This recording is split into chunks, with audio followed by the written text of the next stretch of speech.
안녕하세요. 저는 5살 된 어린 아이를 키우고 있는 평범한 30대 남자입니다. 아내는 대기업 직장인인데 1년 전 해외 주재원으로 발령이 나서 미국 애리조나주에 가서 살고 있고요. 저는 4년간 주재원 생활하는 아내와 함께 미국으로 가지 못하고 한국에 남아서 직장 생활과 육아를 하고 있습니다. 현재는 낮 시간에 아이를 봐주는 장모님이랑 셋이서 함께 살고 있습니다. 근데 어느 순간부터 장모님과 관계가 좀 이상하게 되어버려서 이걸 어떻게 하면 좋을지 고민 상담을 좀 해보려고 사연을 보냅니다. 냉정하게 말씀해 주셔도 좋습니다. 고민 한번 들어주시면 감사하겠습니다. 장인어른은 어릴 때 집안에 큰 땅이 있었는데 그 땅이 개발을 하게 되면서 재산이 상당히 많이 있으십니다. 장모님은 가정 형편이 많이 어려우셨다고 해요. 장인어른께서 장모님과 선을 봤는데 첫눈에 반하셔서 결혼을 하게 되었다고 합니다. 처음에 장모님은 나이 차이가 많이 나는 장인어른이 자꾸 결혼을 하자고 하길래 처음에는 강하게 거부 의사를 표현했지만 장인어른은 장모님 형편이 어려운 걸 알고 장모님 부모님을 찾아가 빚을 해결해 줄 테니 따님을 달라고 얘기를 하면서 장모님 집안에서도 이 정도 정성이면 결혼해도 되지 않겠냐고 설득했고 장인어른과 장모님이 결혼을 하게 되었다고 하더라고요. 장모님은 어린 나이에 사랑하지 않는 사람과 결혼을 해서 생활을 하셨어요. 그러다가 지금의 제 아내를 출산하셨고 아이와 집안을 생각하면서 힘든 순간도 많았지만 꾸역꾸역 지금까지 참고 살았다고 했습니다. 그런데 장인어른이 술을 워낙 많이 마셔서 알코올 중독으로 갑자기 심장마비로 세상을 떠나게 되어버리고는 그래도 남편이고 아이 아빠니 먼저 떠나보낸 게 마음이 많이 힘들었다고 합니다. 장인어른이 남기고 간 재산이 많았기 때문에 먹고 사는 문제에 있어서는 크게 걱정이 없었다고 하셨어요.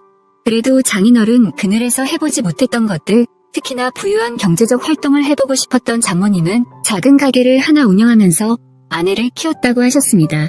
없이 살아서 원치 않는 혼인을 한 장모님은 어려운 아이들을 위해 기부도 하고 봉사도 하고 사셨어요. 마음씨가 따뜻하고 바른 생각을 가지고 계시는 그런 장모님 밑에서 자란 아내여서 그런지 제 아내도 참 밝고 사랑스러운 사람이었습니다. 결혼을 해서도 아내는 장모님 혼자 계시니 저랑 같이 장모님을 자주 찾아뵙고 식사도 같이 하고 가끔씩 여행도 다니고 그랬어요. 저도 멀리 계시는 부모님을 자주 찾아 뵙지 못하는데 장모님이 엄마처럼 잘 챙겨주셔서 너무 감사했고 정말 가족같이 지냈습니다. 한참 행복하게 결혼 생활하면서 아이 돌잔치도 끝내고 그랬는데 정말 한순간에 아내가 해외 주재원으로 발령나고 나니 평소에 연락을 많이 하는 편인데도 막상 아이를 키우거나 옆 빈자리가 너무 크다는 것을 느껴서 힘든 나날들을 보내고 있었습니다. 그런 과정 속에서 어린아이 때문에 장모님이랑 함께 지내기로 해서 같이 이사를 했습니다. 아내에게도 모두 이 일을 얘기했고요. 낮 시간에 제가 출근하고 나면 항상 장모님 혼자서 아이를 봐줬어요. 당황스럽고 바쁘지만 먼 곳에서 열심히 일하는 아내를 생각하며 힘든 마음을 추스르고 장모님도 저도 힘겨운 상황에서도 서로를 의지하면서 지내고 있었습니다. 장모님도 젊으신 편이기 때문에 사람들이 가끔 저희를 부부로 오해하기도 했어요. 저 또한 장모님이랑 지내오면서 결혼 생활을 하고 있는 듯한 기분이 들 때가 종종 있습니다. 워낙 장모님이 동안이시기도 하고 아내랑 장모님이 많이 닮기도 했거든요. 그렇게 때로는 지지고 볶는 듯한 느낌으로 저희는 묘한 분위기 속에서 함께 지냈습니다. 모든 문제는 술을 마시고 나서 일어나죠. 회식이 있는 날이라서 술을 먹었는데 조금 과하게 먹은 날이었어요. 업무 스트레스도 심했고 그날따라 유독 옆에서 섬세하게 챙겨주던 아내가 더 그리운 날이었거든요. 그렇게 취해서 새벽에 집에 들어갔습니다. 장모님께서 안 주무시고 혼자 눈물을 흘리며 소주를 드시고 있었어요. 저는 너무 놀라 장모님 옆에 앉아서 장모님 왜 혼자 술을 드시고 계세요? 라고 말을 건넸습니다. 그러더니 장모님께서는 본인이 주책이라며 신경 쓰지 말고 얼른 들어가서 쉬라고 하더라고요. 근데 그런 상황에서 어떻게 제가 방으로 쏙 들어갈 수 있겠습니까? 아내가 갑자기 그렇게 해외로 가서 몇 년 동안 못 돌아오는 힘든 상황이 되고 나서 장모님이랑 처음으로 같이 술을 마셨습니다. 장모님, 은영이 갑작스럽게 그렇게 미국으로 가고 나서부터 저 진짜 장모님 덕분에 살고 있습니다. 장모님 아니었으면 맨날 술독에 빠져 있었을 거예요. 우리 지은이도 제대로 못 돌봤을 거고요. 장모님도 힘드실 텐데 너무 감사해요.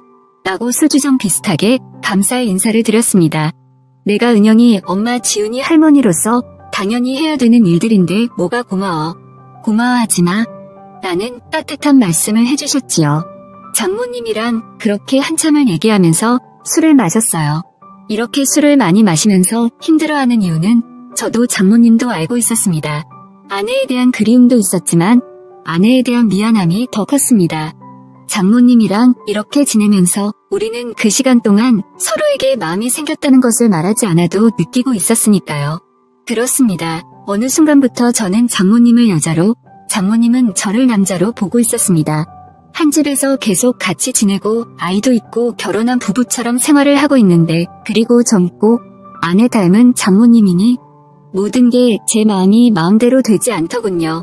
애써 서로 부정하고 외면하고 있었지만 사람 마음이라는 게 어디 마음대로 되던가요. 서로에 대한 마음이 점점 더 커져가니 힘들 수밖에요. 장모님, 저 더 이상 제 마음을 숨길 수가 없어요. 은영이한테 너무 미안하고 이러면 안 되는 거 알지만 장모님을 향한 제 마음을 더 이상 멈추기 힘들어요. 라며 도발을 했습니다.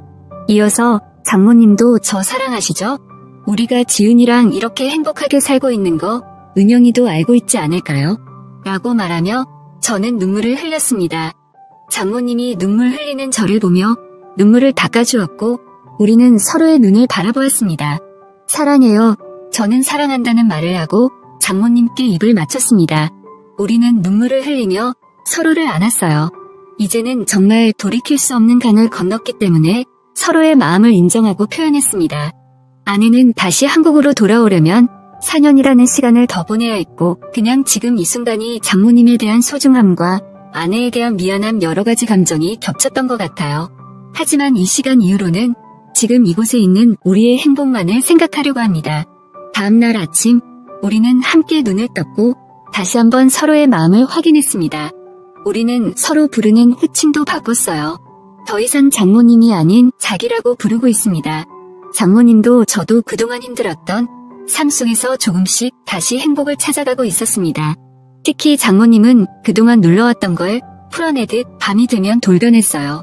사랑하지 않았던 장인 어른과의 결혼 생활이 행복할 리 없었겠죠. 그리고 일찍 과부가 된 탓에 얼마나 욕구가 쌓였겠어요.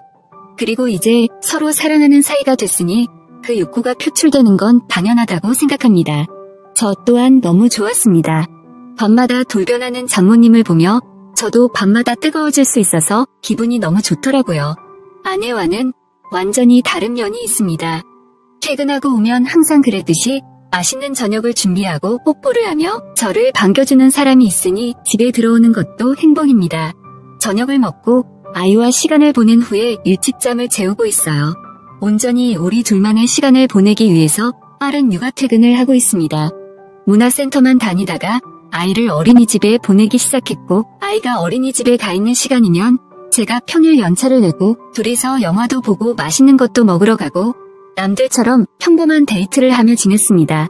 이렇게 행복한 날들을 보내는 와중에도 한 가지 걱정이 되는 건 아이가 충분히 크고 아내가 돌아왔을 때 저와 장모님 사이가 일반적이지 않다는 걸 알았을 때 많은 상처를 받을까봐 걱정이 되네요. 평생 장모님과 이런 식으로 살 수는 없을 테니까요. 이렇게 행복하다가도 그런 부분을 생각하면 또 한없이 생각이 많아지는 밤을 보내고 있어요. 우리는 가족으로 행복하게 살아가고 싶은데 커가면서 모든 걸 알게 되는 딸의 마음을 생각했을 때는 정말 이러면 안 되는 건가 싶기도 합니다. 그리고 은영이가 다시 한국으로 돌아왔을 때 저는 어떻게 해야 할까요? 앞으로 우리들의 관계는 어떤 방향으로 흘러가야 하는 거죠? 모든 게 순리대로 되는 것은 어렵다는 것을 알고 있습니다. 아내도 미국에서 좋은 남자를 다시 만날 수도 있다는 생각을 하는데 그건 저희의 큰 욕심이겠죠? 어떻게 하는 게 현명한 방법일까요?